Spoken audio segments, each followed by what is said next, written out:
A year ago, the world as we knew it changed, and one of the first to be impacted was businesses. We are directing that all bars, nightclubs, wineries, brew pubs, and the like be closed in the state of California. Aziz Bellarbi Salah runs several restaurants and bars in Sacramento. We moved all the shelves out of the kitchens. We moved some of the refrigerators from brasserie, and we started stocking the shelves. Rather than close up shop, he quickly pivoted. So a year ago, we came and we interviewed you, and you were just shut down and you were having to get really creative. I think you were even selling toilet paper at that time. I closed all of my locations except for Aioli, and within one period overnight, I transformed Aioli into a market. And it's like, this is what we're resorting to.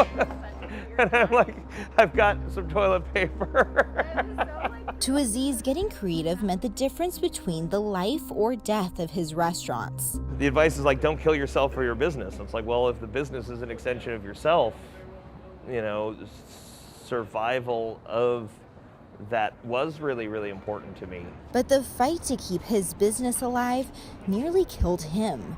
I definitely had some scary points there, and I'm grateful to be alive. I mean, there were times when I had worked 7 days a week for 2.5 months straight. I fluctuated weight wildly. I had a bad panic attack that showed proof in the protein as a mild heart attack.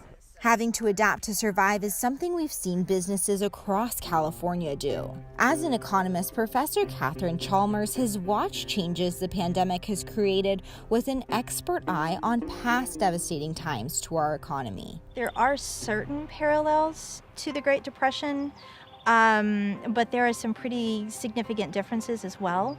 She says one of the positive differences between the Great Depression is how well our stock market is doing. The stock market is going gangbusters. And in the Great Depression, that wasn't the case at all. I mean, it was characterized by the stock market crash. She also says our economy can take a lesson from the recession of 2008 and 2009. The recovery from it has been exceedingly slow. That's why the recovery of our economy might not happen immediately. It's not one of those where suddenly you flip a light switch and everything is back to normal.